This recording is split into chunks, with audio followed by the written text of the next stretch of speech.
Assalamu alaikum. My name is Firas Hamdan. I was born and raised in Massachusetts.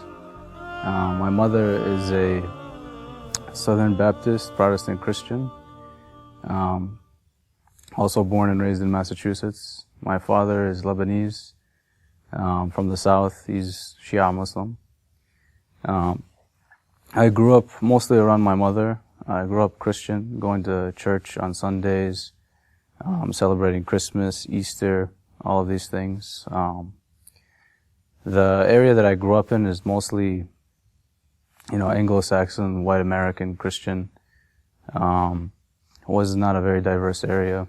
I think the nearest mosque was about an hour and a half away. Halal meat is also an hour and a half away. Anything pretty much like Islamic or ethnic or anything is very far. So you can imagine like the area and, what I had to grow up around. But for the most part, everything I've known my whole life until I was about 13, 14 years old was typical American. I eat pork, I did all those things. I didn't know it was wrong. My father, he's, Muslim, but wasn't, as practicing as he could have been. So for the most part, my knowledge about Islam was pretty much, all I knew was you don't drink and, they believe that there's one God and Muhammad is their prophet. Other than that, I had not much more knowledge about Islam. So you could say for the most part I was raised as a typical white American, not knowing much about like being Arab or being like Muslim. All my life I did have this sense of belonging to a higher power. I always believed that there was a God. Even while I was going to church and while I was, I guess you could say Christian, I always had this uncertainty of, when I was practicing Christianity because of the, Holy Trinity, Jesus, the Son of God, all of these things. I was just told to believe it. My mom would always tell me about it, and, everybody I grew up around, it was a very common thing. But all I knew is that, from a young age, I always knew that, there had to have been a God and that he'd have to have at least, a universal message for everybody to live by. And I wasn't, obviously, as a young kid, I wasn't exactly sure of what that was. I had a lot of questions, that arose during, when I was young, going to church and stuff like that. But I didn't have anybody that would satisfy those answers. My mother, she was a very devout Christian, and she still is. But she's by no means a scholar, obviously. So, I definitely always had this, belief in a God, my whole life. I first heard about Islam when I was, around, I'd say 11 or 12 years old. This was during the time when, 9/11 happened. The reason I heard about it obviously is because during school time, everyone's talking about it, all this, Muslims are terrorists and stuff like that. And, when I was growing up, kids, they didn't know that I was, Arab. They just thought, I had a weird name. They just thought okay, he's got dark hair, dark eyes. He could be Italian or Mexican or something. They didn't know what I was. So, but they did know that my dad was foreign or something. And I guess somewhere along the lines, they found out that my father is Muslim. And they used to say a lot of things oh, your father is the reason for this, his people, et cetera, et cetera. And I mean, I was 11, 12 years old at this time, and I didn't know how to defend my own father because I didn't know much about Islam. I knew not even the bare essentials of Islam. Very few things. So, I was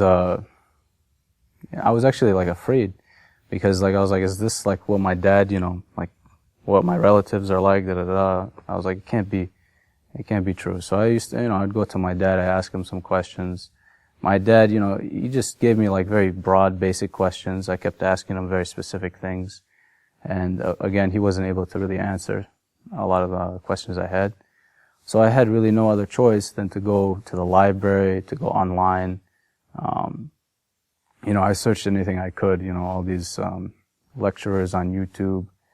And that's basically when I started researching into Islam, you know, and once I watched one video, it got me hungrier for another one and another one and another one. And, you know, it came to a point where my father, he actually caught me at nighttime, you know, at like 2, 3 in the morning on a school night. And I was downstairs, and back then we only had one computer in our house, you know, and I was on that at like 3, 4 in the morning just watching lectures of, you know, Ahmed Didat debating Christians, like, you know, about how Jesus doesn't say in the Bible that I'm the Son of God and any of this stuff. So I would say from like 12 years old, that's when I started like researching. You know, and it took me about, I'd say 2, 3 years of, you know, watching lectures and reading so many books to finally convert to Islam.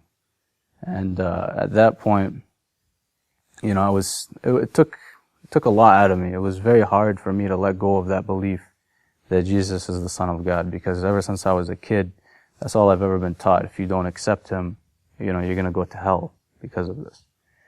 And you know, it wasn't like a very quick thing. It wasn't like, you know, like I heard one verse and I was like, that's it. Or I heard one thing and that was it.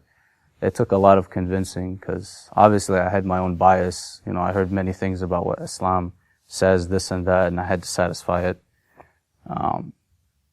So it was around like 12 years old, I'd say. That's when I started.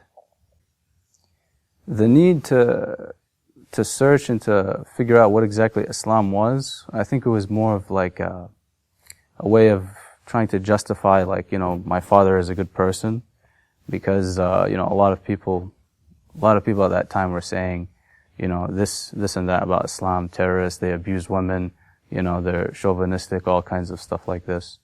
So, and I know my father is not like that, obviously. So I just wanted to kind of like, you know, feel good about myself and know that that's not the case. But what I found was much more. I found truth in it, you know. I found things that made much more sense than what I was already believing, you know, going to church and stuff like that. They brought up a lot of questions that I couldn't argue, and it basically just opened my mind, you know. I always wondered why, you know, we're supposed to be a monotheistic religion, Christianity, yet we have 3 gods. You know, you can pray to God or Jesus or the Holy Spirit. I never really understood how is that, you know, one God. That's one of the things that really attracted to me, Islam. Islam, it's very simple. One God, you know, one prophet, and that's really what attracted me the most to it. At that time, because, you know, I had no, you know, friends, no relatives, no Muslim contacts at all.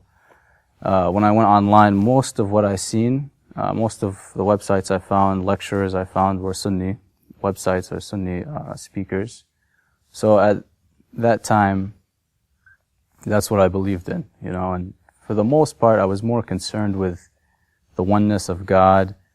I wasn't really going into, you know, like the history so much about Islam. I was mostly concerned with, you know, what do they say about God? What is God like? You know, does God look like a person? Does he have blonde hair and blue eyes?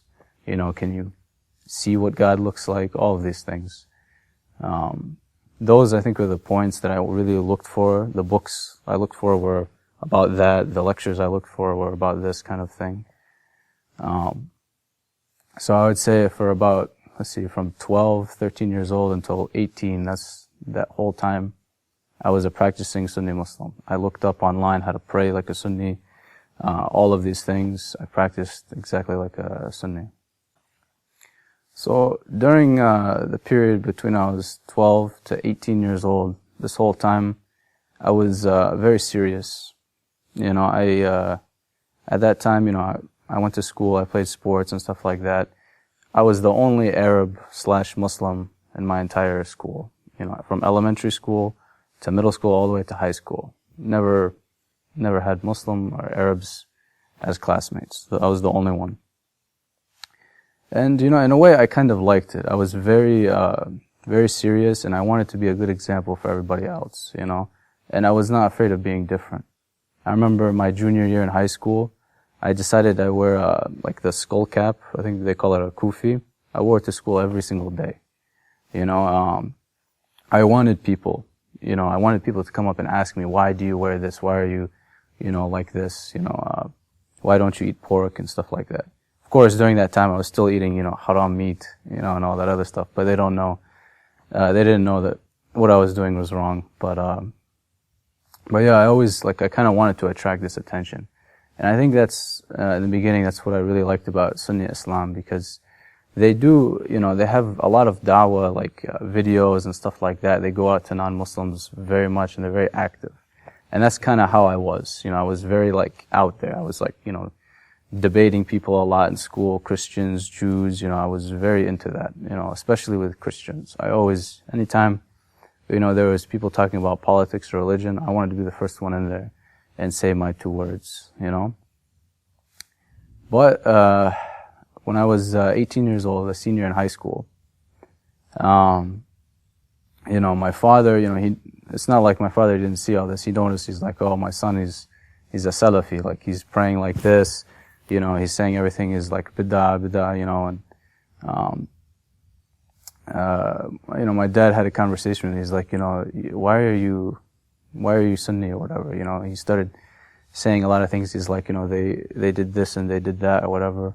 I wouldn't take anything my dad would say seriously because, at the beginning, when I started researching Islam, I kind of established that my dad is not a valid resource of what, religion is. So, I would argue with him about these things, and I would, beat him with the Sunni argument against my dad who's Shia, So, I said to myself, I was like, okay, I was turned off already by, Shiism. I seen a lot of things online, pictures, stuff like that. I would be in a lot of chat rooms and stuff online saying that Shia, they hate the, companions, they hate all of these things, hate, all these. So I was just wondering, what made them hate these people so much, or do they hate these people so much? All of these questions kind of arose. So I was like, I owe it to my dad. Why don't I just check into this, see what it's like? So, I started trying to find Sunni Shia, debates online. And mostly what I just kept finding was Sunnis talking about Shiism. I never really found a lot of lecturers of Shiism, Shia lecturers talking about Shia Islam. So I kept getting a lot of these people saying, that they, during Ashura, they turn off the lights and they commit adultery with each other.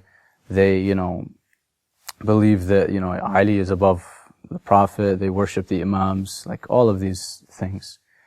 So I was like, what, when I was going to church, people would say a lot of things about Islam. So I was like, okay, this sounds a lot like what I was told about Muslims before I became Muslim. So let me look into it a little bit more.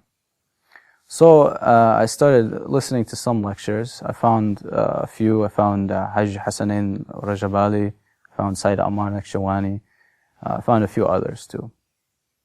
And, they started talking about the history a little bit more, and I realized I didn't know too much about the history. I just know more about the theology, just basically beliefs in God and stuff like that. So when I started looking into the history, Imam Hussein came up. That was the biggest thing for me when I decided to lean more towards the Shia school of thought. I never heard about the martyrdom of Imam Hussein before that. Some of the hadiths and stuff like that I heard when I was listening to Sunni lectures, most of it was when Hassan and Hussein were little kids.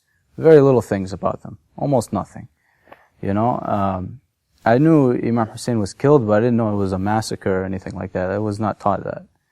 So the first thing that I seen about Imam Hussein when I heard about the massacre, that made me really doubt everything that I ever learned, when all these books that I read, all the lectures I heard. I used to listen to Khalid Yassin, I used to listen to Hamza Yusuf, Ahmed Didat, Yusuf Estes, all these guys, all these Sunni lecturers. Never once did I hear anything about Imam Hussein and Karbala and how he was sacrificed. So once I heard about that made me dive into the world of Shiism. So when I first decided that, Shiaism is for me, and that I accepted the path of Ahlulbayt, was a little bit after learning about the tragedy of Karbala, and then after that, I started looking more into Imam Ali and his life and what actually happened. Some of the answers that started to make sense. I seen some battles like the Battle of Jamal. I'd see Ali radiallahu anhu fights against Aisha radiallahu anha. And at first I didn't think anything of it. But then I was thinking, how can, thousands of Muslims die in this battle and there's not one right or wrong side? If I was there, one question that I was asked before by a Muslim when I was online researching a lot, he asked me, he said, if you're a Christian, right, you believe that Jesus, has to be sacrificed for you to be saved. He said, if you were there during the time of Jesus being sacrificed, would you try and save him? Or what side would you be on? Because if you save him, then he's not dying for your sins. So, who do you accept as God? And it's kind of like a situation that basically shows all the imperfections in it. In Sunni Islam, if you were there during the time in the Battle of Jamal, with Ali on one side and Aisha on the other, you have to choose. There's a right or a wrong side. And that made me think about many other things. There's a lot of other battles, obviously Battle of Safin, the Prophet said, Ammar ibn Yasir, he'll die shaheed on the right side. Who killed Ammar ibn Yasir? Ammar ibn Yasir was killed by Muawiyah. So a lot of these things, it just kept adding up, and I didn't know any of these things. I know I know about, Abu Bakr, Umar, Uthman, a lot of their good deeds, while I was Sunni. But I never heard any of these other very controversial things. And once I started seeing that, it was like an onion. It just kept peeling and peeling and peeling, and it kept smelling worse. And Shiism, everything that I was told about it, they had an answer for. There was a lot of things that I was very uncomfortable about, about Mut'a, about, the 12 Imams, and do you pray to them, or what is it, Tawassul, or, etc., all these questions. I got an answer for it, and I got not just a Quran verse, but I also got hadith to back it up, tafsir, and all of these things. And a lot of the Shias that I listened to online, they were just extremely knowledgeable in history. It was like sitting in a history class. Most of the lecturers that I heard that were Sunni, they talked more about just kind of like, rational thoughts, like, okay, of course God is one. Like, they would talk about Christians, like, how can you believe, that Jesus is the Son of God? Don't you have, a mind? God is one. So when I was becoming Shia, and I was thinking, like, all of these guys, they would talk so confidently to these Christians and saying, how can you believe in the Trinity and all these things? You're an adult. Well, I was thinking, if you guys are talking about how can they believe that, you have Imam Ali. He was born in the Kaaba. He was, the successor of the Prophet. All of these things that he has, under his belt. And you put him as the same as other people. All of these things that I was seeing in Christianity that I, thought that made me doubt, I was finding them a lot within Sunni Islam. And Shia Islam, I did not find any faults. Every question that I had, I was given a very satisfying answer. So when I first, reverted or converted again to Shiism, that was, I would say, my real conversion. Because before, when I was Sunni, I used to eat, anything chicken, there was, haram food and stuff like that. When I became Shia, I was like, okay, that's it. Like, I've, looked at it from every angle possible. This is, the true religion of God. So I took it very seriously. I remember one day I was at home, and for a while now I've been eating haram meat while I was Shia, and I was like, okay, I can't. In my head I kept saying, I can't do this. I can't go on for much longer eating this and knowing that it's wrong. So one day my mom, she made a meal for us. We sat down, and I looked at it, and I'm like, all right, that's it. This is my last meal. This is it. Like, I can't keep doing this anymore. So I told my mom, I said, listen, I'm going to eat this right now, but I'm telling you, from now on, I'm not eating any more meat unless it's halal meat, okay? And my mom thought I was joking, and my mom actually didn't even understand, the concept of like halal and not, halal meat. So, of course, what's she gonna do? She's my mother. She's been cooking food for me since I was a kid, and I've been eating it. My mom's an amazing cook, obviously. So she was very angry. I knew it was gonna happen because I know my mom's thoughts about Islam. She's, it's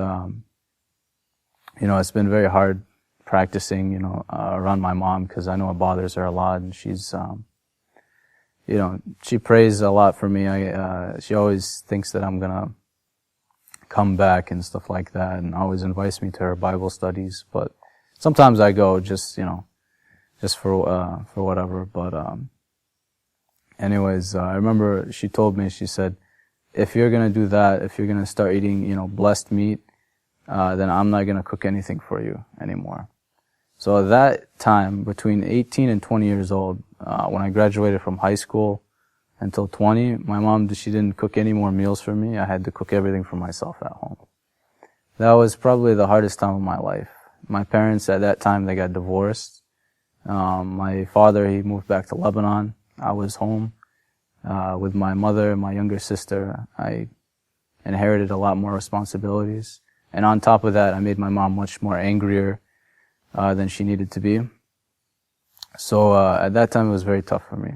And some of the friends that I made at the Sunday mosque that I used to go to, I didn't tell them right away. I kind of just didn't really say anything. I would bring up certain Shia beliefs, subtly. I kind of was using taqiyya in a way. I would bring up issues like, do you think the Prophet would never make a mistake? Or, come on, Imam Ali, I really think that he deserves a higher status than what he has, stuff like that. But eventually, they figured it out. I started praying differently. They started asking questions. Some of my friends, they were Maliki, so they prayed with their hands down, so they didn't really get right away that I was Shia. They just seen that I was starting to pray a little differently. But then, I started saying some stuff during, around Muharram, when I would go to the mosque and they would fast, on the 10th of Muharram. And I would find out exactly why they do that. It's, my friend, he told me, he's like, the 10th of Muharram is a good day, we should fast. And I was like, what do you mean? Why do we need to fast? His name was Fuad. I told him, I said, Fuad, this is the day that the grandson of the Prophet was martyred. This is a day we need to mourn. We should think about exactly, how, his family dealt with it and all these things and stuff like that. And he said, that was the first time I remember they're like, are you Shia? And I was like, I know I couldn't hide it. And I was like, yeah, I'm Shia. I can't do these things anymore. I know what's right and what's wrong. I can't pretend like I don't see them. And after that, I noticed they started distancing themselves, so they stopped, asking me to hang out as much. I remember one time after a few months, they asked me to come to their house. It was like a big group of friends. They invited me down into their basement where we used to hang out. And, they were very serious, very, very serious. They're usually always joking around, stuff like that, but they were all very serious. And at this time, they were all they grew their beards very long, and they were wearing dish dashes all the time. I noticed a big difference within a few months, period. They sat down, they told me, they're like, Firas, listen, you're our friend, and, you can't be Shia.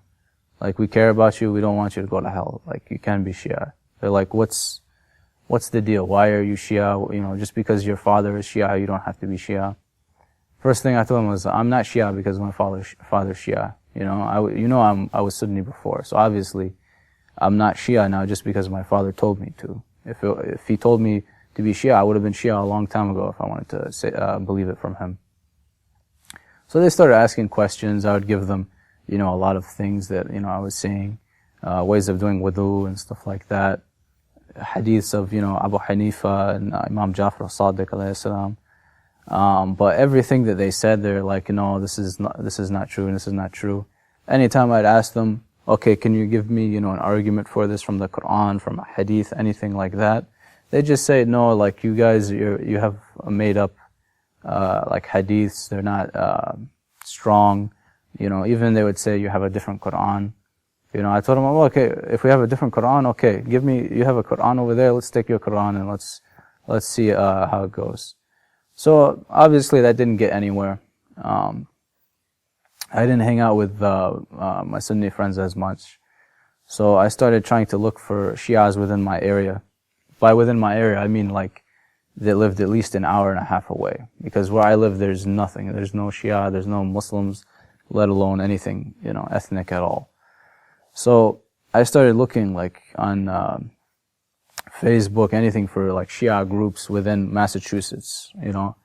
I found a couple that lived in a nearby city, you know, and I sent them a message. I said, hey, you know, is there any like Shia mosque around here? Is there any Shia like scholars, sheikhs, something like that?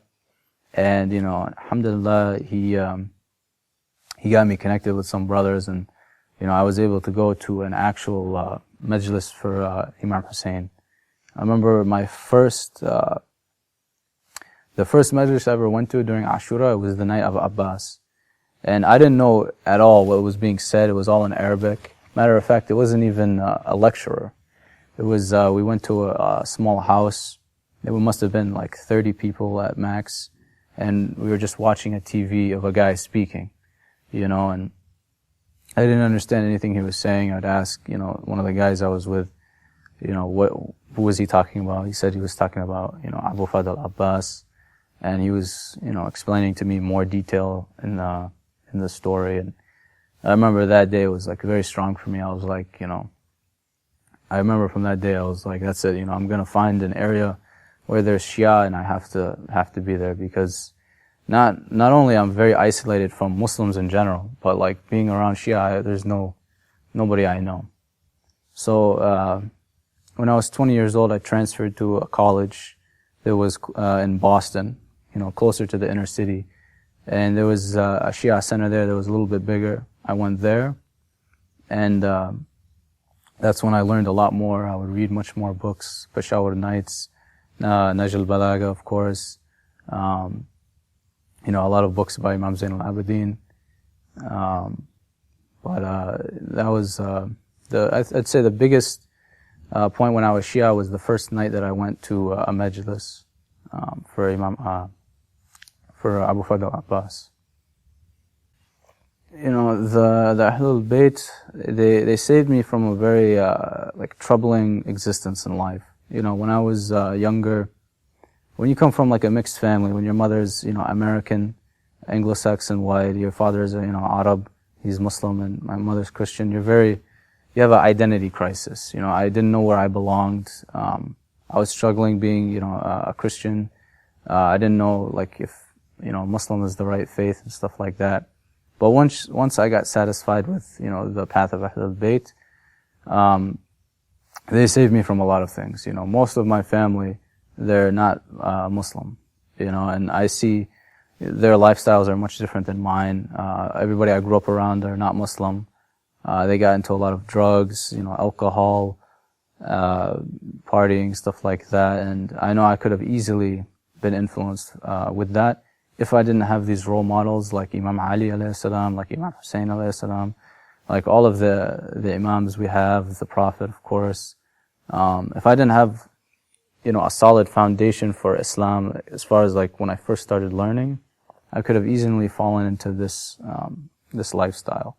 You know, I was mostly in the world of sports. And in the world of sports, you know, you get offered a lot of things. And if I didn't have a strong faith, you know, in the Ahlul Bayt, then I would have easily fallen. So I definitely would have to thank Imam Hussein alayhi salam, because Karbala, when I learned of this, it was one of the strongest impacts in my life. You know, as a Christian, they really like sell the crucifixion of Christ, you know, to somebody. And it's very like strong when you hear it in church from a Christian preacher. You know, it's a man is being crucified. So obviously there's a lot of emotions there. When I heard about Imam Hussein being sacrificed, it was kind of like a good transition. from, the crucifixion of Jesus to how Imam Hussein was basically crucified. That story with me was very strong. Anytime, I was going through difficulties, whether it was at school, or at home, or, anywhere else, I would think about, Imam Hussein and his sacrifice, about Abu Fadl, about, Ali Asghar, all of the Ahlulbayt who were sacrificed during Karbala.